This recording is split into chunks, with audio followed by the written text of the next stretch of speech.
Hallelujah. राजाओं के राजा, प्रभुओं के प्रभु, आपका धन्यवाद हो, आपकी तारीफ हो, ग्लोरीफाई आपका जय जयकार, सामर्थ्य, ग्लोरीफाई ग्लोरीफाई पवित्र है आप, पवित्र Jesus, glory to God, Jesus, सेनाओं के हो आप, हरिबानी शेंदेरे खेदेरे बिना शर्मा आपके आत्मा के नाम से निकलने पाए। Jesus, hallelujah, hallelujah. धन्यवाद ईश्वर, राजाओं के राजा, प्रभुओं के प्रभु, जीसस, ग्लोरीफाई, नाम महिमा पाए राजा। हालेलुया। आपकी सामर्थ्य है, आपकी पराक्रमी है, आपकी पवित्र, जीसस, जीसस, आपके पवित्र नाम को ऊंचा, glory to God, glory to God, glory to God, धन्यवाद, hallelujah, glory to God, Jesus, hallelujah, praise the Lord, धन्य ईश्वर, hallelujah, hallelujah, Jesus, glory to God. पवित्र आत्मा आइए हम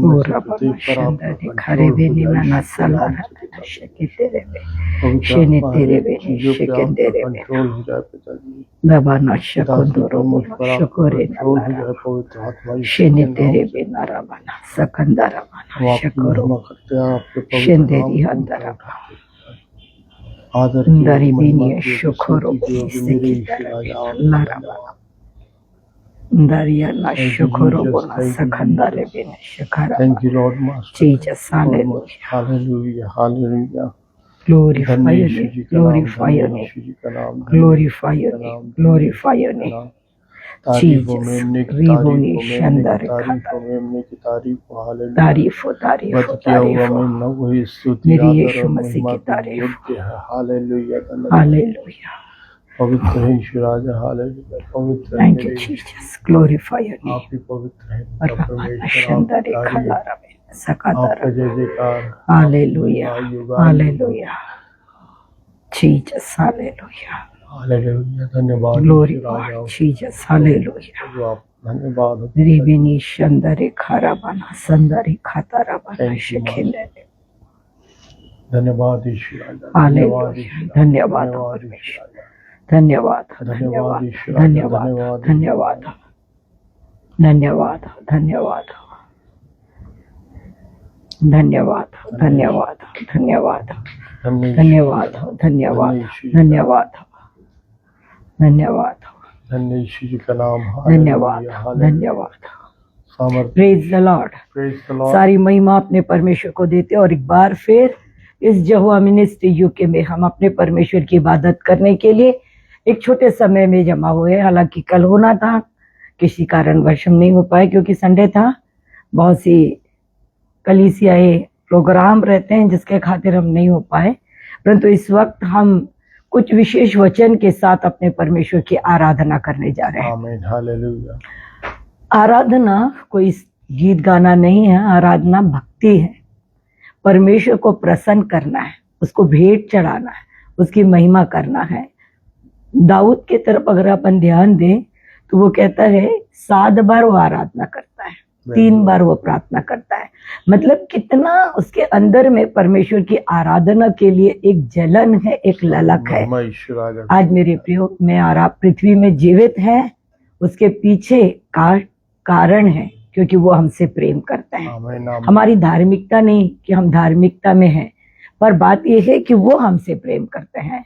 तो इस वक्त हम पूरे मन से अपने परमेश्वर की भक्ति आराधना में आगे बढ़ेंगे और विशेष करके हम यहोवा मिनिस्ट्री के डायरेक्टर रेवरेंड चरणजीत सिंह का दिल से, तहे दिल से धन्यवाद देते हैं। अपने झुंड के साथ, अपने परिवार के साथ मिलकर उनके इस महान अनुग्रह प्रेम के लिए हमने ये समय पाया है। प्रभु ने बहुत आशीष दे, बहुत ही आशीष दे, उन्हें बढ़ाए। उन्हें उनका जो पेज है यहोवा मिनिस्ट्री यूके बहुत आशीषित है और आशीषित रहेगा भी। परमेश्वर उस पेज पर अपने बंधु को लाए और उनके द्वारा बड़ी बड़ी महिमा में काम को वो कराए। हम उस परमेश्वर का धन्यवाद देते हैं। इस वक्त हम तालियों के साथ सेनाओं के यहोवा का, इब्राहिम, इसाक और याकूब के परमेश्वर का तहे दिल से स्वागत करते हैं, वेलकम करते हैं। वेलकम यू, वो आदर के योग्य, वो स्तुति के योग्य, वो महिमा के योग्य है। हम उनका आदर करते हैं, हम उनको बुलाते हैं कि वो हमारे बीच में आए, हमारा परमेश्वर हमसे बोले और हमसे बातचीत करे, अपनी उपस्थिति से भरे, बंधन तोड़े, लोगों को आजाद करे, लोगों पर अपने प्रकाश को और अपने आनंद को उंडेले, हमारी भूख को वो जानता। वेलकम मास्टर, वेलकम सेनाओं के यहोवा, आपका धन्यवाद देते हैं। इस समय को, नेट को, मोबाइल को, हम सब को अपने कंट्रोल में ले लीजिए। और थोड़ी देर जब हम आपके वचन को सुनना चाहते हैं, आराधना को करना चाहते हैं, आपकी हुजूरी में, पवित्र आत्मा की अगुवाई में और आपकी सामर्थ्य में ये सारी चीजें होने पाए, ना हमारे बल से, ना हमारी ताकत से, पर आपके द्वारा पवित्र आत्मा। जाने और अनजाने में मुझसे, मेरे लोगों से कोई पाप अपराध हुए तो क्षमा करिए प्रभु। हम आप में डूब जाना चाहते हैं, हम आप में बहना चाहते हैं, हम आप में रहना चाहते हैं, हमारी सहायता करें प्रभु। हम सारी महिमा आपको देते हैं, आपके कंट्रोल में इस आराधना को, इस पेज को ब्लेस करिए खुदा। अपने दास चरणजीत सिंह जी को खुदा, आसमान को परमेश्वर, आपके कीमती खादिम को परमेश्वर बड़ी आशीष, उनके परिवार को, उनके पेज को ब्लेस करिए। जितने हमारे साथ जुड़ते हैं, सुनते हैं, खुदा ने गहरी आशीष में लेकर जाइए। हम आपके हाथों में सौंप देते हैं, महिमा आपकी, बड़ाई आपकी, प्रभु यीशु के नाम से बोलते हैं, आमीन और आमीन। आइए हम अपने परमेश्वर को महिमा देंगे, अपने परमेश्वर की तारीफ करेंगे, आराधना में आगे बढ़ेंगे। Thank you Jesus, glorify your name.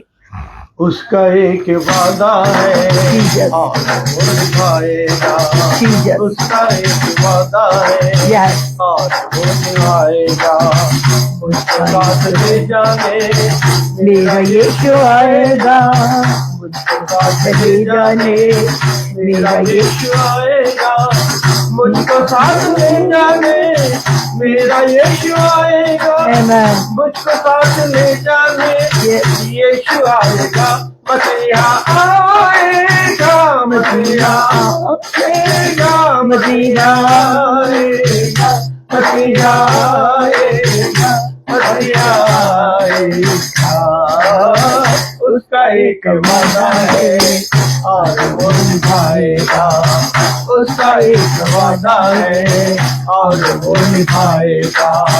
मुझको साथ ले जाने मेरा यीशु आएगा, मुझको साथ ले जाने मेरा यीशु आएगा, मुझको साथ ले जाने मेरा यीशु आएगा, मुझको साथ ले जाने यीशु आएगा।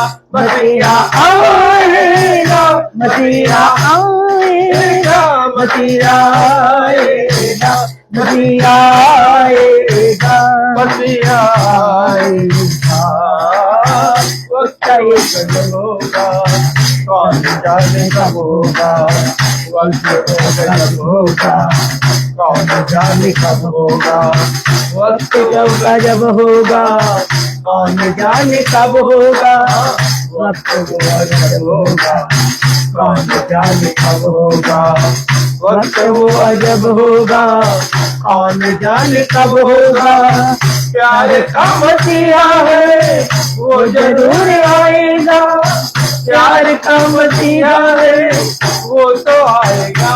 मसीहा आएगा, मसीहा आएगा, मसीहा आएगा, मसीहा आएगा। उसका एक वादा है और वो निभाएगा, उसका एक वादा है और वो निभाएगा। जानते रहना तुम कहीं न सो जाना, जानते रहना तुम कहीं न सो जाना, जानते रहना तुम कभी न सो जाना, जानते ही रहना तुम कहीं न सो जाना। दिल तो ले चुका है वो, रूह लेके आएगा, दिल तो ले चुका है वो, रूह लेके जाएगा। मसीहा आएगा, मसीहा आएगा, मसीहा आएगा, मसीहा आएगा, मसीहा आएगा। उसका एक वादा है और वो निभाएगा, उसका एक वादा है और वो निभाएगा, उसका एक वादा है और वो निभाएगा, उसका एक प्यार है, मुझको उससे प्यार है, उसका इजहार है, मुझको उससे प्यार है, उसका इजहार है, मुझको उससे प्यार है, उसका इजहार है, मुझको उससे प्यार है। यीशु राजा आएगा, यीशु राजा आएगा, यीशु राजा आएगा, यीशु आएगा, मसीहा आएगा, मसीहा आएगा, मसीहा आएगा, मसीहा आएगा, मसीहा आएगा, उसका एक वादा है और वो निभाएगा, उसका एक वादा है और वो निभाएगा। मुझको साथ ले जाने ये यीशु आएगा, मुझको साथ ले जाने मेरा यीशु आएगा, मुझको एक वादा है और वो निभाएगा, उसका एक वायदा है और वो निभाएगा। यीशु राजा आएगा और वो आएगा। सारी ये लक्षण, सारी ये बोलना चाहिए वारदात, सारी ये भविष्यवाणियां, सब कुछ पूरा हो रहा है। कलीसियों में विविधताएं, कलीसियों में तूफान, ये सारी बातें हमको दिखाई दे रही हैं। ये उसका वायदा है कि लोग मेरे नाम के खातिर तुमको सताएंगे, बंदीगृह में डालेंगे, तुम्हारे अपने ही होंगे जो तुमको पकड़ाएंगे। वो वादा, ये बातें अब हमें दिखाई दे रही है। तो उसका एक वायदा है, वो आएगा। पर वो आएगा, उसके पहले सताव अगर हो रहा है तो जलाल भी तो होएगा, सामर्थ्य भी तो होगा, बड़े बड़े काम भी तो होंगे। और उसमें इस्तेमाल कौन होएगा? उसमें इस्तेमाल कौन होगा? आप और मैं, जितने उसके चुने हुए लोग हैं। क्या उसने नहीं कहा यूहन्ना 15 में कि मैंने तो तुम्हें चुन लिया है? और साहब कहा चुना भी किस लिए है? कि तुम बहुत सा फल लेकर आओ। आज उसका एक वायदा है, वो जरूर आएगा, आमीन, वो जरूर आएगा। और जितने तैयार हैं वो जाएंगे, पर उसके पहले हम खाली हाथ जाएंगे ही नहीं। पवित्र करते जाइए, हम उसकी दुल्हन हैं। हम अपने देश जाएंगे तो हम कुछ लेकर जाएंगे। चांदी और सोना तो उसे चाहिए नहीं, पर क्या लेकर जाएंगे? आत्माएं, रूह। तो आइए हम एक आराधना और करें और उसके बाद हम परमेश्वर के वचन में जाएंगे। Thank you Jesus, glorify your name. यीशु मसीहा ओ महिमा तेरी गाए आत्मा गाए ये गमे। यीशु मसीहा ओ महिमा तेरी गाए ये आत्मा गाए ये गमे। तुमको कोई नहीं, तुमका कहीं नहीं, हमें है पूरा यकीन। तुमका कोई नहीं, तुमका कोई नहीं, तुमका कहीं नहीं, अब है पूरा यकीन। तुमका कोई नहीं, अंधेरों में तो रोशनी है, तू ही मंजिल तू ही रास्ता है। अंधेरों में तो रोशनी है, तू ही मंजिल तू ही रास्ता भी है। तू है जहाँ ना कोई कमी है, तेरा ही नाम जिंदगी है। यीशु मसीहा तो मैं माँ तेरी गाए ये आसमान, गाए ये जमीन, तुम ऐसा कोई नहीं तुम ऐसा कहीं नहीं, हमें है पूरा यकीन तुम ऐसा कहीं नहीं, तुम सा कहीं नहीं और Yes, तुम Lord. सा कभी नहीं। अब है पूरा यकीन, मेरे यीशु के समान हमारे कोई यीशु के समान कोई नहीं। इस गहरे प्रेम के लिए हम धन्यवाद देते हैं। धन्यवाद मेरे यीशु को। और साथ ही साथ अपने आप को तैयार करें कि आप हर कलीसिया वरदानों से भरने जा रही है। आमीन आमीन। हर एक आत्मिक कलीसिया, हर एक छोटी कलीसिया। क्या परमेश्वर झूठ कहता है?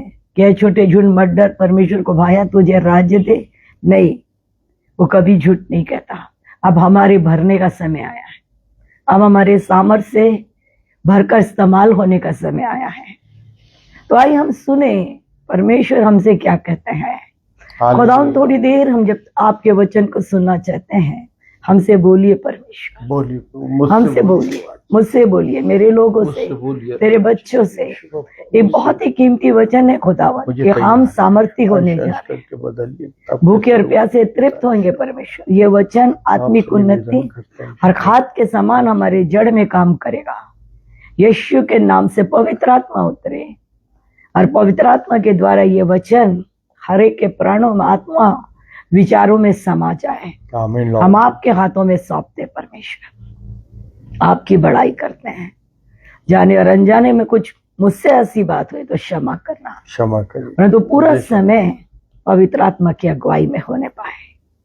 खासकर परमेश्वर वचन सिर्फ पवित्र आत्मा बोले, जिससे हमारी उन्नति हो।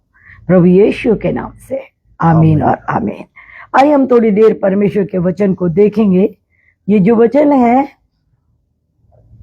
हम निकालेंगे मीका की पुस्तक और उसका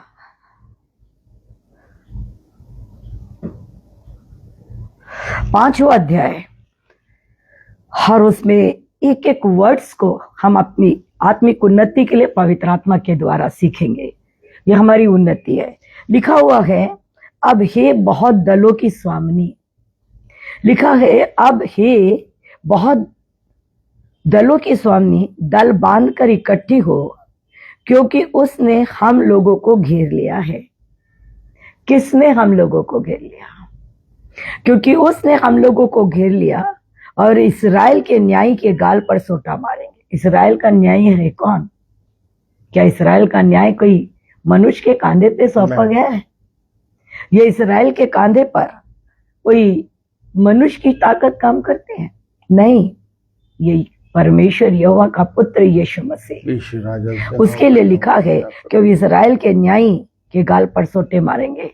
किसी से हेल्प मांगा जा रहा है। आपको मालूम है, यहाँ पे दो झुंड है, एक बड़ा झुंड और एक छोटा झुंड।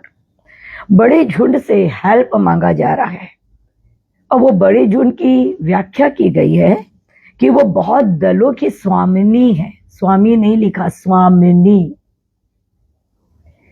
कलीसिया दुल्हन कहलाती है।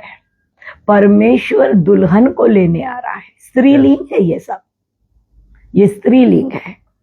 तो ये कौन है बड़े दलों की स्वामिनी? मेरी प्रियो, किसे बोलेंगे बड़ा दल? जिसके पास लोग हैं, जिसके पास बड़े दलों में बड़ी बड़ी बातें हैं। अगर बड़ा दल है तो बड़ा धन भी है, और बड़ा धन है तो हियाव है, शक्ति है, उनके पास सारी एबिलिटी है, दुनिया की सारी बातें हैं। ये विविधताएं जो आज हो रही है, किसके ऊपर विविधताएं है आपको मालूम है? इससे पहले मीका का जो नबी है उसने लिखा, उसके ये जो आज हम पढ़ रहे हैं, हमारे से पहले प्रथम युग के परमेश्वर के बंदे भी तो थे। पतरस, याकूब, यूहन्ना भी थे। वो भी तो एक सेवक के रूप में सेवा करे, परंतु उसमें भी बड़ा दल था और ये तो छोटे दल के लोग थे। छोटे लोग कहलाते थे। पढ़कर देखिए, लिखा है प्रेतों के काम उसके 4 अध्याय में साफ शब्दों में लिखा हुआ है। उन्हें तुच्छ बोला जाता था। प्रेतों के काम उसका 4 अध्याय और उसके देखिए 13वें वचन में, जब उन्होंने पतरस और यूहन्ना का साहस देखा और जाना कि ये अनपढ़ असाधारण लोग हैं। इन्हें क्या जाना जाता था? अनपढ़ और साधारण लोग, छोटे लोग जाना जाता था। तो फिर बड़े लोग कौन रहते थे? बड़ी कलीसिया कौन रहती थी? बड़ा समूह कौन रहता था प्रथम कलीसिया में? शास्त्री, फरीसी, महायाजक, बड़े बड़े ज्ञानी लोग, वो बड़े लोग कहलाते थे। और उन्हीं के लिए परमेश्वर ने क्या बोला मालूम है? ज्ञान की कुंजी है, पर ना खुद जाते हो ना जाने देते हो। उनमें भीड़ रहती थी, उनमें लोग रहते थे, उनमें प्रभावशाली बातें, संसार की प्रभावशाली बातें, उनसे सहायता मांगा जाता, ये बताया जा रहा है। क्योंकि हम छोटे लोगों पर जो लिखा हुआ है, हमारे न्याय पे गाल पे सोटे मारते हैं। तो हम गाल पे सोटे मारते हैं? प्रभु यीशु मसीह को कोई मार सकता है? परंतु बाइबल क्या कहती है? प्रेरितों के काम 9 कहता है, हे शाऊल तू मुझे क्यों सताता है? शाऊल ने तो यीशु मसीह को नहीं मारा था, देखा भी नहीं था उसको।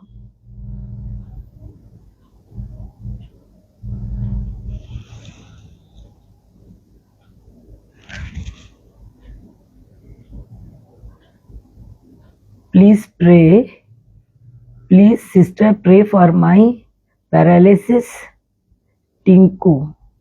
जरूर आसाम से ये ब्रदर जरूर लिख रहे हैं, टिंकू लिखा हुआ आपका नाम। हम जरूर आपके लिए प्रार्थना करेंगे। आखिरी में आपके लिए प्रार्थना करेंगे ब्रदर। परमेश्वर आपको आशीष दे। तो यहाँ पर परमेश्वर का वचन इस प्रकार से कह रहा है कि गाल पे हमारा जो न्यायी है उसके गाल पे सोटे मारते हैं। तो ये क्या है? किस पर सोटे मारा जा रहा है? जिसका नाम यीशु मसीह है मेरे प्रियो। लिखा हुआ है मत्ती उसके 25 अध्याय में लिखा है, उसके 40 वचन में लिखा है, अगर तुमने मेरे छोटे से छोटे के लिए किया तो तुमने किसके लिए कर दिया? मेरे लिए। अगर तुम मेरे छोटे से छोटे लोगों की इज्जत करते हो तो किसकी इज्जत करते हो? मेरी करते हो। अगर मेरे छोटे से छोटे सेवक को सताते हो तो किसे सताते हो? मुझे सताते हो। अगर तुम उन्हें पकड़ते हो, जेल खाने में डालते हो, उनको इस प्रकार के सोटे मारते हो, उनके झुंड को सताते हो, तो तुम किसको सताते हो? मुझे। प्रभु यीशु कहते हैं मुझे सताते हो। तो ये जो है यहाँ पर जो मीका 5 में कहा जा रहा है कि हमें सताया जा रहा है, वो हमसे वो सहायता मांग रहे हैं। परंतु आज यहाँ पर कुछ और बातें हैं। आप जानते हैं, हम उसको एक तरफ करके आगे बढ़ते हैं। दूसरे वचन में, हे बैतलहम एप्राता, यदि तू ऐसा छोटा है कि यहूदा के हजारों में गिना नहीं जाता, तो भी तुझ में से मेरे लिए एक पुरुष निकलेगा जो इस्राएलियों में प्रभुता करने वाला होगा, और उसका निकलना प्राचीन काल से वरन अनादिकाल से होता आया है। कौन करेगा प्रभुता? एप्राता, यहूदा हजारों में गिना नहीं जाता, तो बहुत छोटा सा है। वो नगर बहुत छोटा सा है, वो शहर बहुत छोटा सा है, वो गांव बहुत छोटा सा है। छोटा सा होने के बावजूद भी तुझ में से क्या निकलेगा? एक क्या निकलने वाला है? एक प्रभुता करने वाला अधिपति निकलेगा। और ये प्राचीन काल से ठहराया गया है, और ऐसा हुआ। अगर आप पढ़ेंगे मत्ती की पुस्तक उसका 2 अध्याय उसके 6वें वचन में पढ़ेंगे, जब ज्योतिषी लोग जाकर राजा हेरोदेस से पूछने लगे कि हमने तारा पूरब में देखा है एक राजा का जन्म हुआ है, तो वो इतना घबरा गया और उसने कहा कि राजा का जन्म हुआ। तो वो जितने भी थे जो ज्योतिषी की बात को सुनकर, जितने भी उस भविष्यवक्ता थे और यहूदी लोग थे, जो ज्ञानी लोग थे, उनसे पूछा क्या लिखा हुआ है तुम्हारे कलाम में? तो वो उस बात को बता रहे हैं। उन भविष्यवक्ताओं ने कहा, हे बैतलहम, तू जो यहूदा के प्रदेश में है, तो किसी भी रीति से यहूदा के अधिकारियों से सबसे छोटा नहीं, क्योंकि तुझ में से एक अधिपति निकलेगा जो मेरी प्रजा इस्राएल का क्या करेगा? रखवाली करेगा। तो ये बात उन्होंने कहा, ये कलाम में लिखा हुआ है और हम उसी को पढ़ रहे हैं, वही बता रहे हैं। और मेरे प्रिय वो निकला, उसका नाम यीशु मसीह है और उसने चरवाही की। परंतु ये निकला कहाँ से? एक छोटे झुंड से निकला, एक छोटे गांव से निकला। आज सताया किसे जा रहा है? क्या बड़े बड़े झुंडों के ऊपर है? आप तो बहुत अच्छे से स्टडी कर रहे हैं, आज की हालात को देख रहे हैं। कहाँ सताया जा रहा? छोटे छोटे झुंडों के ऊपर बेमतलब की नालिश की जा रही है, बेमतलब का उनके ऊपर लाछन लगाया जा रहा है। परंतु परमेश्वर आज जो बंद कलीसियाएं हैं, जो आज तितिर बितिर हो रहे हैं, जो आज रो रहे हैं, जो आज प्रताड़ित हो रहे हैं, आज जेल में जा रहे हैं, आज सजाएं उठा रहे हैं, आज निंदित हो रहे हैं, धर्म परिवर्तन की बातें आपके ऊपर लगाई जा रही है, प्रभु के दास दासियों को सताया जा रहा है, कलीसिया को रुलाया जा रहा है, इस प्रकार उन्हें भगाया जा रहा है, उनके आराधनालयों में ताला जड़ा जा रहा है। बेचारे अपने आराधनालय होकर इधर उधर की आराधनालय में शरण पा रहे हैं, लोग आराधना करने नहीं पा रहे हैं। क्यों? इतनी विपदाओं का सामना ये कर रहे हैं, इतनी कठिनाई का सामना कर रहे हैं। उसका कारण क्या है? परमेश्वर क्या नहीं देख रहा? क्या परमेश्वर खड़ा नहीं होएगा? परमेश्वर कहता है छोटे झुंड मत डर, परमेश्वर को भाया है, परमेश्वर तुझे राज्य देगा, प्रभु तुझे संभालेगा, प्रभु तेरे बीच में खड़ा होगा, तुझी में से कुछ होने वाला है, तुम्हारे ही झुंड में से कुछ होने वाला है। जितने सताए जा रहे हैं, जितने आज रुलाए जा रहे हैं, जितने भाग रहे हैं, जितने विपदाओं में फंसे, हम इस बात को यकीनन जाने वचन ही परमेश्वर है और वचन के द्वारा परमेश्वर हमें दिलासा और हिम्मत और हियाव दे रहा है। आमीन। वो हमसे कह रहा है ये कुछ दिनों का है, तुम देखो तो तुम में अधिपति निकलेगा। उद्धारकर्ता तो निकल चुका, उद्धारकर्ता अपना काम करना शुरू कर दिया। आज मैं और आप उसी के खातिर उद्धार पाए हैं, परंतु और क्या होने वाला है? हर एक इन झुंडों के, अगर मैं और आप ईमानदार रहे तो हर एक ऐसे झुंडों से परमेश्वर ऐसी सामर्थ के साथ अपनी सेवा करने जा रहा है कि पृथ्वी हिल जाएगी। आमीन आमीन। आपका क्षेत्र, आपके एरिया में बड़े बड़े काम होने लगे, वो करने वाले और कोई नहीं, आप ही होंगे। आज इन सताओं में आप रो रहे, आज इस सताओं में आप आंसू बहा रहे, आप इन सताओं में आप उपास रह के, आप इन सताओं में परमेश्वर के भवन में घुटने टेक मुंह के बल गिरे पड़े। क्यों? क्या परमेश्वर अंधा है? क्या परमेश्वर बहरा है कि वो सुने ना? परमेश्वर कहता निकलेगा। इसीलिए छोटा सा छोटा हजार होने जा रहा है। आमीन हालेलुया। इसीलिए छोटा सा छोटा झुंड हजार होने। अरे जब तक कुछ कारण नहीं बनेगा तब तक उस कार्य को होने भी नहीं पाएगा। अगर एक बच्चा परिवार में पैदा होता है तो उसके लिए बच्चे पैदा होगा हमारे परिवार में किसी पर, तो वो उसके लिए उसे गर्भवती भी तो होना पड़ेगा। उसी प्रकार से जब कलीसिया बढ़ने वाली है, कलीसिया में सामर्थ आने वाले हैं, योद्धा तैयार होने वाले हैं, तो ये जो चीज हो रही है ये वही है। ये हमें गर्भवती करने जा रहे हैं, ये आप बहुत सामर्थी करने जा रहे हैं, कलीसिया को जागृत करने जा रहे हैं। पूरे हमारे छत्तीसगढ़ में एक बड़ी बेदारी को लाने की तैयारी है। आमीन। तो परमेश्वर का वचन कहता है कि ये बातें हर छोटी कलीसियाओं से होएगा जो आपकी और मेरी है। उसके साथ कहता है इस कारण वह उनको उस समय तक त्यागा रहेगा। आज एक क्वेश्चन आपके मेरे अंदर में है, इतनी बातें हो रही है परमेश्वर, क्या क्या नहीं हो रहा है, पर देख क्या है, हम आपके महिमा में हाथ को नहीं देख रहे। ये बात नहीं कि हमें शांति नहीं दे रहा है, ये बात नहीं कि हमें वचन नहीं खिला रहा है, ये बातें नहीं है, परंतु हम कुछ और ही चाह रहे हैं, क्योंकि हम मानव हैं। हम कुछ और ही चाह रहे हैं, हम देन देर जवाब चाह रहे हैं। कोई हम पर एक कर रहा है तो हम चाह रहे हैं खुदा तू कर, तूने बता। ये हमारी योजना है, हमारी इच्छा है कि आज कलीसिया तितिर बितिर हो रही है, आज नुकसान हो रहे, तो परमेश्वर आप क्यों जवाब नहीं दे रहे? आप क्यों नहीं कर रहे? परमेश्वर कहते त्यागे रहूंगा, मैं कुछ दिन तक त्यागे रहूंगा, मतलब मैं जवाब नहीं दूंगा, मैं कुछ दिन तक बिल्कुल एकदम काम एंड क्वाइट बैठा रहा। आखिर क्यों भाई, आखिर क्यों? अगर आप भजन संहिता 40 पढ़ेंगे, 42 पढ़ेंगे, उसके दूसरे अध्याय में पढ़ेंगे तो आपको पता चलेगा दाऊद अंदर से कहराता है और कहता है, लोग कहते हैं मुझसे कि तेरा परमेश्वर कहाँ है, तेरी क्यों नहीं सुनता। वो कहरा रहा है क्योंकि लोग उसकी क्या कर रहे हैं, हंसी उड़ा रहे। आज मेरे और आपकी भी तो यही हालत है। मैं और आप तो कहरा रहे हैं ना, मैं और आप रो रहे हैं ना। कल आप कलीसिया नहीं गए तो क्या आप आनंदित हुए? कल परमेश्वर के भवन में नहीं आए तो क्या आनंदित हुए? नहीं। ऐसा लगा जैसे हमें किसी ने बांध दिया है। हम किस रीति से अंदर से रोए हैं वो हमें मालूम है। ये मजबूरी है, ये हमारी मजबूरी है। पर यहाँ पर परमेश्वर कहता है कि वो त्यागा रहेगा, थोड़े दिन तक काम नहीं करेगा। तो क्या वो बहरा हो गया? क्या वो बेदर्द हो गया? क्या वो सुन नहीं रहा?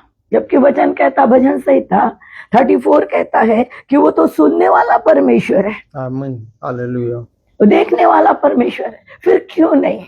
अब उसका जवाब है। अगर आप यूहन्ना की पुस्तक उसका 11वां अध्याय पढ़े तो जैसे लाजर बीमार पड़ा तो लिखा हुआ है कि उन्होंने तो खबर कर दिया, लाजर के बहनों ने बता दिया यीशु मसीह को कि तेरा मित्र लाजर क्या है, बीमार है। तो क्यों नहीं आया? क्यों नहीं आया यीशु मसीह? नहीं आया। वो खबर तो मिल गई। आज जो हादसाएं हो रही है तो क्या यीशु मसीह को नहीं दिखता? दिख रहा है। परंतु उनने एक बात कहा साफ शब्दों में, यह सुनकर यीशु ने कहा, वह बीमार मृत्यु की नहीं परंतु परमेश्वर की महिमा के लिए है कि उसके द्वारा परमेश्वर की पुत्र की क्या हो, महिमा हो। यूहन्ना 11:4 में कहता है ये परमेश्वर के पुत्र की महिमा के लिए। तो ये सताव जो है नाश के लिए नहीं है परंतु जागृति के लिए। आमीन, आमीन, जीसस, हालेलुया। खबर मिल गई यीशु मसीह को, पर नहीं आए। समस्या इतनी बढ़ गई, इतनी बढ़ गई, इतनी बढ़ गई, इतनी बढ़ गई और इतनी बढ़ गई कि आखिरकार लाजर तो मर ही गया। बस वही बात है, समस्या इतनी बढ़ रही है, इतनी बढ़ रही है कि आज चरम सीमा में जा रही है। उनकी हिम्मत बढ़ते जा रहा है, उनका ताकत बढ़ते जा रहा है। एक एक शुरू हुआ और आज तो क्या बोले। परंतु जब यीशु मसीह आए ना, परंतु यीशु मसीह आए, आने के बाद अगर आप पढ़ेंगे 21 में 11:21 में, मार्था ने कहा अगर तू होता ना तो मेरा भाई कदापि नहीं मरता। उसने कही नहीं मरता अगर होता तो। मरियम आई, उसने भी यही कहा, उसमें लिखा हुआ है अब 32 पढ़ना, अगर तू होता ना बत्ती मेरा भाई नहीं मरता। आज मैं और आप भी तो यही बोल रहे हैं। परमेश्वर अगर आप करे ना, आप खड़े हो जाना तो मजा ले, इन लोग हाथ नहीं उठा सकते। हम बोल रहे हैं ये बात। परमेश्वर अगर तू कुछ करना शुरू करे ना तो ये कहाँ रहेंगे? आप परमेश्वर हैं, आप करना जब चालू करें तो ये कहीं रह नहीं सकते। हम भी यही बोल रहे हैं। साथ ही साथ वो लोग जो मरियम और मार्था को चुप कराने के लिए आए थे, वो लोग भी बोले कि ये क्या है, इसने जो अंधे और लंगड़ों की आंखें और उनके कानों को खोला है, यह मनुष्य अगर आ जाता तो यूहन्ना लाजर कभी नहीं मरता। तो मेरे प्रियो, आज मौका मिल रहा है दुष्ट को, क्योंकि हमारा खुदा शांत बैठा हुआ है। पर तो क्या हम लोग मिट जाएंगे? उसके शांत रहने से हम मिट जाएंगे? नहीं मिटेंगे, नहीं मिटेंगे। अब हम देखें कि आने वाले दिनों में कलीसिया में क्या बड़े बड़े काम होंगे। याद रखना, जो जल्दबाजी करता है ना किसी काम में, वो गिर जाता है। जितने लोगों ने ना दानियल के विरोध में जल्दबाजी किए ना, बाल बच्चे सहित नाश हो गए। हामान ने मुर्दके के विरोध में जो जल्दबाजी किया ना, बाल बच्चे सहित नाश हो गया। परंतु जो धीरज धरता है ना, जैसे मुर्दके ने धीरज धरा, दानियल ने धीरज धरा, बाइबल कहती है वो शांति के साथ परमेश्वर उसके लिए कार्य करता है। आमीन, हालेलुया। आज मेरे और आपके लिए हमें धीरज धरना तो पड़ेगा ही पड़ेगा। यहां पर परमेश्वर कहते हैं एक समय तक मैं त्यागे रहूंगा जब तक जच्चा उत्पन्न ना करे। क्या उत्पन्न होने वाला है कलीसियाओं में? क्या उत्पन्न होने वाला हमारे छत्तीसगढ़ में, क्या उत्पन्न होने वाला पूरे वर्ल्ड मसीही समाज में? जच्चा। जच्चा मतलब मालूम है? पैदा करने वाली, पैदा करते हैं। जो माँ पैदा करती है संतान को उसको जच्चा, और जो पैदा होता है उसको बोलते हैं बच्चा। जच्चा पैदा करने वाली, और पैदा जो हुआ उसे हम क्या कहते हैं? बच्चा। तो यहाँ पे बच्चा पैदा होने वाला नहीं लिखा, वो कहता मैं जच्चा उत्पन्न करने वाला हूँ। बेटा आत्मा आने वाली है। हालेलुया। कलीसियाएं इतना जागरूक हो जाओ, परमेश्वर के बंदो, परमेश्वर के बच्चों इतने मजबूत हो जाओ, क्योंकि हम ही होंगे, आप भी होंगे जिनके द्वारा आत्माएं बचाई जाएगी। हालेलुया। आप कमजोर नजर आओ ना, उसे कोई मतलब नहीं है। आप लोगों के सामने तुच्छ गिने जाओ ना, कोई मतलब नहीं है। आपका अनपढ़ बोल दिया ना, प्रीतों के हम 4 में हम लोग अभी पढ़े ना, 4 के 13 में अनपढ़ बोल दिया ना। अरे अनपढ़ बोल दिया तो क्या हुआ? कलीसिया तो पढ़ रही थी ना उनसे। हालेलुया। अनपढ़ बोल दिए, ये तो अनपढ़ साधारण लोग है, परंतु उनकी छाया से चंगाई तो हो रही थी ना। कल क्या ये आपसे नहीं होगा? क्या ये आज सताए जाने वाली कलीसिया से नहीं होगा? क्या इन बिलीवर, इन परमेश्वर के दास और दासियों से नहीं होगा? ये सब हमारे लिए लिखा हो गया है। यही जच्चा बनने वाले हैं। लिखा यशायाह 66 में कि तुम्हारे भाई जो तुमको मेरे नाम के खातिर निंदित करते हैं और निकाल देते हैं और कहते हैं तुम्हारी महिमा बढ़े, प्रभु कहता तुमको निंदित होना पड़ेगा, क्योंकि मैं गर्भ देने जा रहा हूं, मैं जच्चा बनाने जा रहा हूं। और समय पे लिखा हुआ है, यशायाह 66 में पढ़कर देखिए, समय पर मैं उन्हें क्या करूंगा? डिलीवर करूंगा, और वो बेटा आत्मा पैदा करेंगे। तो आज कलीसिया में ताला बंद कर दो, आज कलीसिया में पथराव कर दो, आज चर्चों में आने मत दो। कितने दिन? एक दिन के बाद आप चाहकर भी ताला नहीं लगा पाओगे। आमीन। एक दिन के बाद आप चाहकर भी पथरावा नहीं कर पाओगे, क्योंकि ये जो बातें परमेश्वर कल के दिन करने वाला है, उसके सामने आप खड़े खड़े शर्मिंदित होगे और भागे जाओगे। हमारा खुदा मनुष्य नहीं है, वो सेनाओं का यहोवा है। आमीन। वो जल्दबाजी नहीं करता, प्लानिंग से सारा काम करता है, और ऑलरेडी जो लिखा है उसी को पूरा करता है।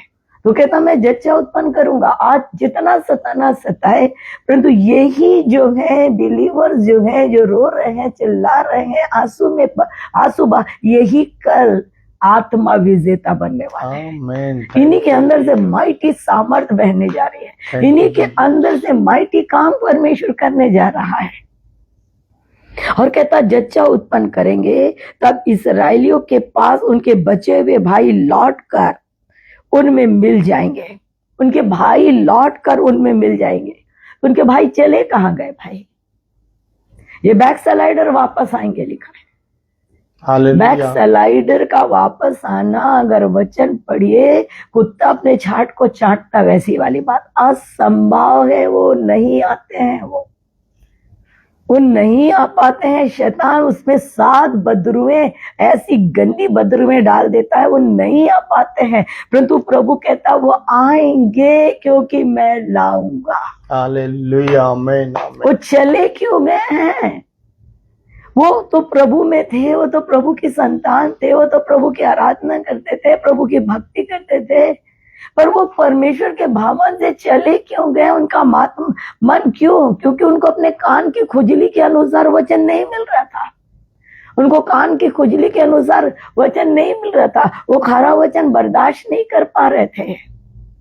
वो उन्हें अपने नाम की महिमा चाहिए, अपने काम की प्रशंसा चाहिए, उनका नाम होना चाहिए, उनको ये सब बातें। परंतु आत्मिक कलीसिया में ये सब बातें नहीं है। वो आत्मा के अनुसार चलते हैं, वो शरीर के अनुसार नहीं चलते। तो जो शरीर के अनुसार चलते हैं वो आत्मा को छोड़ देते हैं। परंतु जब बेदारी आती है, जब सामर्थ बहती है, जब कार्य होता है, तो वो वापस आते हैं। उन्हें मालूम है यहाँ चिकना भोजन मिलता है, यही है सच्चाई, यही है गहराई।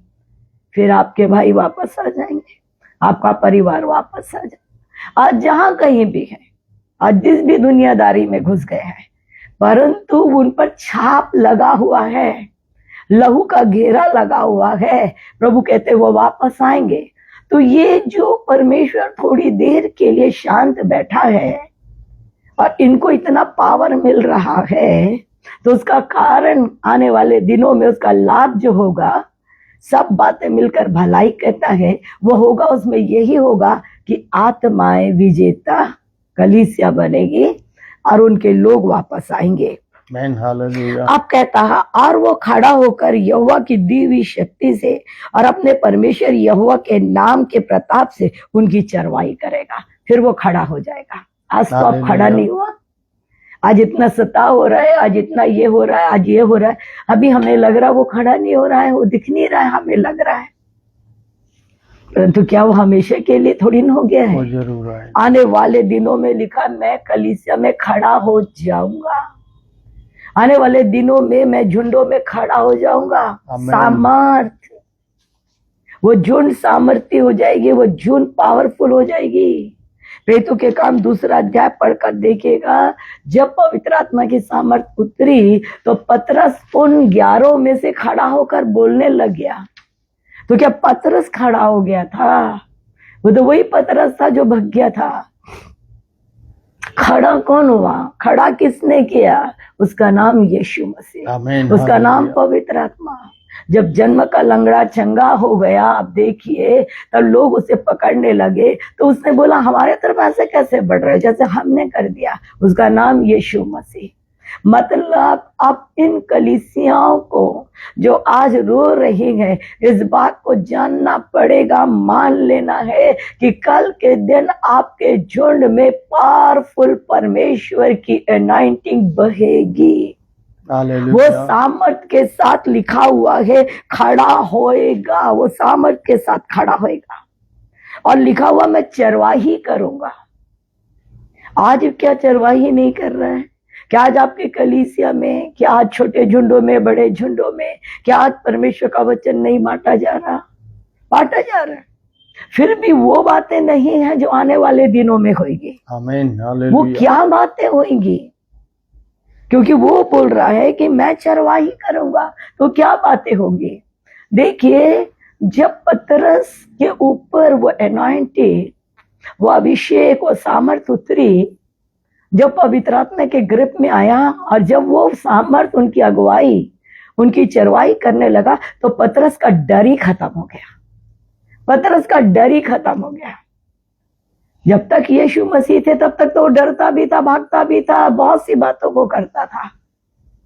पर जब पवित्र आत्मा बल से उतरा, अपने ग्रिप में ले लिया, उनकी अगुवाई करने लगा, तो वो कहता अब तुम ही न्याय करो। क्या परमेश्वर की बात से बढ़कर हम तुम्हारी बात सुनेंगे? नहीं सुन सकते। तो क्या मिल गया उन्हें? ज्ञान मिल गया उन्हें, सच्चाई मिल गई उन्हें, शांति मिल गई उन्हें, आनंद मिल गया उन्हें, बल मिल गया उन्हें, खराई मिल गई उन्हें। फिर वो नहीं भगे। उसके बाद पतरस कभी नहीं भागा, मर गया परंतु नहीं भागा। Hallelujah, wonderful Lord. वही परमेश्वर कहते हैं, जो मैं प्रथम कलीसिया में पवित्र आत्मा के द्वारा चरवाही किया, अब मैं अंतिम कलीसिया में तुम्हारी चरवाही करूंगा। नहीं डरेंगे, नहीं बंद होंगी। आने वाले दिनों में कलीसिया नहीं बंद होएगी, नहीं ताला पड़ेगा, नहीं भागेंगे, नहीं रुकेंगे। वो आते ही रहेंगे, वो करते ही रहेंगे। वो अपने प्राण के लिए नहीं डरेंगे, कोई घबराहट नहीं होगी। उनके पास वचन की सच्चाई होगी, उनके पास वचन की गहराई, उनके पास वो परमेश्वर की जबरदस्त उपस्थिति रहेगी, वो सामर्थ्य, वो आएंगे ही चाहे कुछ भी हो जाए। आमीन जीसस, हालेलुया। आज हमें कमी है, पर ये कमी हमें सामर्थ्य में बदलने जा रही है। वो कहता मैं चरवाही करूंगा, और ना सिर्फ चरवाही, वो सुरक्षित रहेंगे। लिखा है चरवाही नहीं, परंतु क्या करूंगा? सुरक्षित। क्या पतरस को सुरक्षित नहीं किया? क्या किया? पतरस को सुरक्षित क्या? पतरस को सुरक्षित जेल में सुरक्षित नहीं किया? क्या निकाल नहीं दिया? क्या निकाल दिया उसे? क्या पौलुस और सिलास को सुरक्षित नहीं किया? क्या नहीं किया? उसे निकाल दिया उसे। तो वही परमेश्वर मेरे और आपसे कहता है, आने वाले दिनों में आज जो हो रहा है, आज उनकी बारी है, कल हमारी बारी है। आमीन और जो हमारी बारी होगी वो तगड़ी होगी, जबरदस्त होगी। वो कहता है सुरक्षित रखेंगे, और क्योंकि अब वह पृथ्वी की छोर तक महान ठहरेगा। पृथ्वी की छोर तक परमेश्वर, इतने सामर्थ्य काम होंगे प्रियो, आप लिखो इसे, अपने आत्मा में बसा लो, गाड़ के रख दो। कलीसियाओं में धारा प्रवाह काम होने जा रहे हैं। आमीन आमीन आमीन। धारा प्रवाह, थोड़ा भी ईमानदार बंदा दिखेगा, थोड़ा भी ईमानदार, परमेश्वर उसी से बहने लग जाएगा। धन्यवाद। बस उन्हीं के साथ। मैं और आप आज सिर्फ कल्पना करते हैं कि पतरस के साथ ऐसी होती थी, यूहन्ना के साथ, फिलिपुस के साथ, अरे पूरा एरिया प्रचार कर रहा था तो बदल गया। ये चीज सिर्फ उन्हीं के साथ नहीं, आपके साथ होएगा, हर कलीसिया में होएगा, ये अंतिम कलीसिया इसमें होएगा। ये सिर्फ आज मेरे और आपके घुटने को और टेकने और वचन खाने और गिड़गिड़ाने, ये दुख हमें गर्भवती कर रहा है, ये दुख हमें आत्मा से भर रहा है, ये दुख हमें होली स्पिरिट की सामर्थ्य से, वरदानों से, अभिषेक से भर रहा है। आमीन। थोड़े दिन का है, फिर हम एक जबरदस्त पावर को कलीसियाओं में देखेंगे। हम खुद ताजुब करेंगे, ये बंदे को अचानक से इतनी सामर्थ कहां से मिली? अरे ये अचानक से इस बहाव में कैसे बहने लग गया? खुदा मेरे और आपका जजमेंट नहीं, वो इस समय की वफादारी देख रहा है। इस समय में कौन वफादार और कैसे घुटने में और कैसे प्रार्थना में और कैसे लौली ने, उन्हीं को ये आने वाले चंद ही दिनों में इस्तेमाल करेगा। और वो शांति का मूल होगा। कौन? परमेश्वर। शांति का मूल कलीसियाओं में। आज मैं और आप कहीं ना कहीं दुखित है, कहीं ना कहीं रो रहे हैं, परेशान है, परंतु वो कहते हैं नहीं, वो आएगा तो वो शांति ही लेकर आएगा, शांति का मूल होगा। उसके आगे में लिखा, जब अशूरी हमारे देश पर चढ़ाई करे, राजभवनों में पांव रखे, तब उनके विरुद्ध 7 चरवाहे और 8 प्रधान खड़े होंगे। देखिए मेरे प्रियो, एक यूनिटी, ये जो सामर्थ बहने वाली कलीसियाओं में जो सामर्थ बहने वाली है, उसके साथ साथ पूरा क्षेत्र यूनिटी से भी भर जाएगा। हालेलुया। आज कलीसियाओं में मेन बात तो यूनिटी ही नहीं है। मेरा तेरा के पीछे पागल हो गए हैं। आज तेरा है तो मेरा है, इस कारण शैतान को मौका मिल रहा है। परंतु कल के दिन परमेश्वर ये ऐसा काम करने जा रहा है, ऐसे यूनिटी में हमें बहाने जा रहा है कि हम सिर्फ काम करेंगे तो परमेश्वर के लिए। आमीन। अभी काम कर रहे हैं अपने लिए, मैं सच बता रही, मेरी कलीसिया, परंतु कल के दिन परमेश्वर की कलीसिया कहलाएगी। परमेश्वर के लिए काम बंदे करेंगे, कंधे से कंधा मेरे प्रियो, कंधे से कंधा मिलाकर सेवा करेंगे, एक दूसरे की सेवा को देखकर प्रभावित होंगे और आनंदित होंगे। आज जल रहे हैं, परंतु कल के दिन एक दूसरे को बहते देखकर वो आनंदित होंगे कि खुदा का धन्यवाद, परमेश्वर ने उस बंदे को इस रीति से इस्तेमाल किया है। धन्य राजाओं के राजा। और लिखा हुआ है, और वे अशूर के देश को वरन प्रवेश के स्थान पर निम्रोद के देश को तलवार चलाकर मार डालेंगे। जब अशूरी लोग हमारे देश में आए और उनकी सीमा पे भीतर पांव रखे, तब वही पुरुष उनको बचाएगा। लिखा हुआ है अशूर मतलब ताकतवर लोग। अभी हम अशूर देश को नहीं व्याख्यान कर रहे हैं, अभी हम इसका दूसरे मीनिंग निकाल रहे हैं आत्मा के द्वारा। सामर्थ्य, बुद्धिमान, ज्ञानवान, ताकतवर, पैसे वाले लोग। आज उनके पास यूनिटी है, आज उनके पास एकता है, उनके पास धन है, उनके पास बैक सपोर्ट है, उनके पास सारी बातें हैं, और वो अशूरी बन गए और आज वो परमेश्वर के लोगों को सता रहे हैं। परंतु परमेश्वर की आत्मा कहती, काल के दिन जिस प्रकार से निम्रोद के समय में हुआ था तलवार चलाकर, उसी प्रकार से परमेश्वर आने वाले दिनों में इन्हें निम्रोद के समान जड़ से खत्म कर देगा। क्या हुआ था निम्रोद के समान? आज उत्पत्ति 11 पढ़िएगा। जब निम्रोद बादशाह था तो उसके उस समय में लोग एक भाषा एक बोली बोलते थे, और उन्होंने एक ऐसा मीनार भी बनाया, ऐसा बोलना चाहिए गुम्मद भी बनाया कि जो कहां से बातें करे, आसमान से बातें करे। और वो वहां तक बना के सफल हो गए। तो परमेश्वर ने कहा ये एक भाषा एक बोली के लोग हैं, इस कारण ये जो कुछ भी करेंगे तो असफल नहीं होंगे। इस कारण परमेश्वर ने क्या कर दिया, गड़बड़ी डाल दी। जब गड़बड़ी डाली तो वो बना नहीं पाए, मीनार कंप्लीट नहीं हुआ, तितर बितर एक दूसरे की भाषा समझ नहीं पाए। तो परमेश्वर वही कह रहे, आने वाले दिनों में इनकी यूनिटी में तोड़ डालूंगा।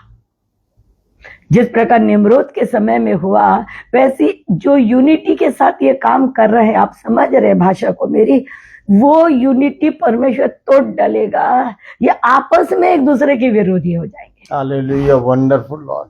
आपस में एक दूसरे के पांव काटेंगे। आज तो बड़ी यूनिटी में काम कर रहे हैं, पर कल के दिन परमेश्वर ही कहता है वो ही बचाएगा। अगर आप, हमारे पास तो उतना समय नहीं रहता है, तो पर भी आप पढ़िएगा दूसरा इतिहास 20 अध्याय में, जब यहोशापात युद्ध करने गया और परमेश्वर ने कहा ये युद्ध तेरा नहीं मेरा है, तू आराधना कर सिर्फ। और जब वो आराधना करने लगा तो परमेश्वर ने अश्शूर के विरोध में अपने घातकों को लगाया, परमेश्वर के द्वारा वो गिराए गए। थोड़े देर के बाद पता चला अश्शूरी लोग आपस में एक दूसरे को मार रहे हैं, आपस में अपने अपने को मार रहे हैं, अपने अपने को। तो ये क्या हुआ है, ये क्या कर रहे हैं? उनकी गड़बड़, उनका दिमाग में इस प्रकार का काम हुआ। बस यही चीज अब होने वाला है। आज यूनिटी दिख रही है, यूनिटी हमें नहीं दिख रही है, परंतु कल के दिन हमें यूनिटी दिखेगी, उधर यूनिटी नहीं रहेगी। ये परमेश्वर का वचन कहता है। और लिखा हुआ है, याकूब के बचे हुए लोग बहुत राज्यों के बीच में ऐसा काम देंगे जैसे यहोवा की ओर से पड़ने वाली ओस और घास पर की वर्षा, जो किसी के लिए नहीं ठहरती और मनुष्यों की बाट नहीं होती। याकूब के बचे हुए लोग, आप और मैं कौन कहलाते हैं? हम बचे हुए लोग हैं, याकूब के वंश के हैं, हम इब्राहिम के वंश के कहलाते हैं। तो जो हम बचे हुए लोग हैं, आत्मा में बने हुए लोग हैं, जो मजबूत पाए। बहुत से लोग समस्या को देखकर चले भी जाएंगे कि प्रभु नहीं सुनता, परंतु जरूरी नहीं है कि सब चले जाए। लोग स्थिर पाए जाएंगे, बैठे रहेंगे, संगति में रहेंगे, बने रहेंगे, प्रार्थना में लगे रहेंगे, वही सामर्थ्य से भरेंगे, वही बचे हुए लोग। तो वो लोगों के लिए, राज्य के लिए, लोगों के लिए, पूरी दुनिया के लिए, आप किस क्षेत्र के लिए ठहराए गए हैं वो खुदा को मालूम है। भाई पतरस को कुरलेनियस के लिए था, फिलिप्पुस को सामरिया के लिए था, पौलुस को मकिदुनिया के लिए था। आपके लिए कौन सा एरिया चुना है खुदा, वो खुदा को मालूम है। मेरे लिए कौन सा एरिया चुना, खुदा को मालूम है। आप कहाँ के लिए ओस और बारिश ठहरेंगे वो खुदा को मालूम है। और समय आएगा तो परमेश्वर आपको, हम सबको उन क्षेत्रों में पहुंचा देगा। ओस लिखा हुआ है, आप पढ़ कर देखिए। पतरस ना तो फिलिप्पुस को, ना फिलिप्पुस पतरस को, बिल्कुल नहीं। सबके रास्ते अलग अलग है, सबके लिए अपना अपना बना के रखा है खुदा ने। कोई गड़बड़ी करने वाला परमेश्वर नहीं है हमारा। उसी प्रकार हर के लिए, हम सब के लिए योजना बनाई है। तो परमेश्वर कहते हैं कि ओस के समान, यशायाह 55 पढ़ोगे तो लिखा, जिस प्रकार बारिश और ओस पृथ्वी में आकर बिना काम करे रहता नहीं है, बीज को उपजाता है, भूमि को आशीष देता है, उसी प्रकार जो आपके मेरे अंदर से सामर्थ्य बहेगी, वो लोगों के लिए ओस हो जाएगी, लोगों के लिए बारिश हो जाएगी, लोगों के लिए आशीष हो जाएगी, लोगों के बाल बच्चों के लिए धन्य हो जाएगी, उनके बिजनेस के लिए आशीष हो जाएगी, उनके नौकरी के लिए आशीष हो जाएगी, उनके शरीर के लिए आशीष हो जाएगी, उनकी आत्मा के लिए आशीष हो जाएगी। फिर आपका विरोध काहे को, जब आप आशीष के उनके लिए समझ का माध्यम ठहरेंगे। हालेलुया। आप खुद देखिए, फिर जब यूसुफ जो था वो जब पोतीफर के घर में आया तो वो तो उसके लिए आशीष बन गया। अगर आप देखें तो फिरौन के लिए यूसुफ आशीष बन गया, लाबान के लिए याकूब आशीष बन गया। तो उसका विरोध क्यों करेंगे? तो फिर मेरा और आपका विरोध क्यों करेंगे? वो तो कहेंगे इनके आने से हमारे बच्चे, हमारा जीवन, हमारा बिजनेस आशीषित हो गया। हालेलुया। परमेश्वर की आत्मा कहती है और इतनी सामर्थ्य रहेगी, फाड़ डालेंगे। दुष्ट आत्मा ऐसी भागेगी, आप रोड से चलोगे वो भाग जाएगी। आप रोड से चलोगे वो भाग जाएगी, धन्यवाद आपके बाजू से भागेगी वो खड़ी नहीं रह पाएगी। लिखा हुआ नीचे में, वन पशु जैसा फाड़ डालता है वैसे ही परमेश्वर आपको सामर्थ देगा। तो ये जो है, ये समय जो है मेरे और आपके लिए प्रिपरेशन का समय है। ये समय जो है हमें आत्मा से भरने का समय है। ये सताव का समय कुछ बनने का समय है, क्योंकि जच्चा आने वाले हैं, कई वापस आने वाले हैं, और हम वाकई में परमेश्वर के द्वारा सामर्थ्य होने वाले हैं। परमेश्वर इस वचन के द्वारा सबको ब्लेस करे। आमीन, हालेलुया। एक छोटी आराधना करके अपने परमेश्वर की महिमा करें। तुझसे अलग जिंदगी नहीं, तुझ में है जीवन की हर खुशी, तुझसे अलग जिंदगी नहीं, तुझ में है जीवन की हर खुशी। अब मैं ना जीवन गवाऊंगा, तेरे लिए ही मैं जीऊंगा। अब मैं ना जीवन गवाऊंगा, तेरे लिए ही मैं जीऊंगा। जो भी खोया तुझ में मैं पाऊंगा, तुझ में मैं आनंद मनाऊंगा। जो भी खोया तुझ में मैं पाऊंगा, तुझ में मैं आनंद मनाऊंगा। यीशुआ हर दिल में तू बना, दिल मेरा सुना तेरे बिना। दुनिया में सच्ची खुशी नहीं, मुश्किल में है सबकी जिंदगी। दुनिया में सच्ची खुशी नहीं, मुश्किल में है सबकी जिंदगी। यीशुआ हर दिल में तू बना, दिल मेरा सुना तेरे बिना। यीशुआ हर दिल में तू बना, दिल मेरा सुना तेरे बिना। थैंक यू मास्टर, हम आपका धन्यवाद देते परमेश्वर। धन्यवाद। थोड़ी देर इस कीमती वचन को जो कुरान मीका नबी के द्वारा यीशु मसीह के आने के पहले का ये वचन है, यस लॉर्ड, जो खुदा प्रथम कलीसिया उसके बाद हमारे लिए भी ये रचा गया है। हमने इससे आशीष पाई है। प्रभु पवित्र आत्मा परमेश्वर धन्यवाद देते हैं कि आपने अपनी पवित्र मनसा को, प्रतिज्ञाओं को हम पर प्रकट किया है। हाँ और आमीन के साथ हम इसे ले लेते हैं जो हमारी उन्नति के लिए है। सारी बड़ाई आपको मिले परमेश्वर। खुदा बाप आसमानी जितने सुने हैं इस काम के समय में अपना समय निकाल कर आपके साथ बैठे हैं परमेश्वर, क्योंकि वो आशीष से भरने और सामर्थ से भरकर इस्तेमाल होने के लिए ठहराए गए हैं। प्रभु उन्हें ब्लेस करिए मालिक, और जितने सुने हैं सुनेंगे वो भी खुदा इसी के हकदार हैं। प्रभु सारी महिमा आपको देते। इस पेज को जीव के मिनिस्ट्री, खुदा जो हुआ मिनिस्ट्री को बड़ी और बड़ी आशीष अपने दास चरणजीत सिंह को ब्लेस करिए। Thank you master. सारी बड़ाई सिर्फ पवित्र आत्मा राजा को मिले। महिमा आपको देते हुए खासकर उस भाई का जिन्होंने प्रेयर रिक्वेस्ट डाला आसाम से, प्रभु उनको ब्लेस करिए, उनकी समस्या दूर करिए, उनको पैरालिटिक प्रॉब्लम दूर करिए, उन्हें पूरी चंगाई दीजिए मालिक। उनका विश्वास उनको चंगाई दे, परमेश्वर उन पर रहम करे, महिमा और महिमा मिले। जितने बीमार है सब चंगे हो जाएगा in the name of Jesus. प्रभु यीशु के नाम से बोलते हैं आमीन और आमीन। सबको जय मसीह की। परमेश्वर सबको ब्लेस करे। God bless you, God bless you.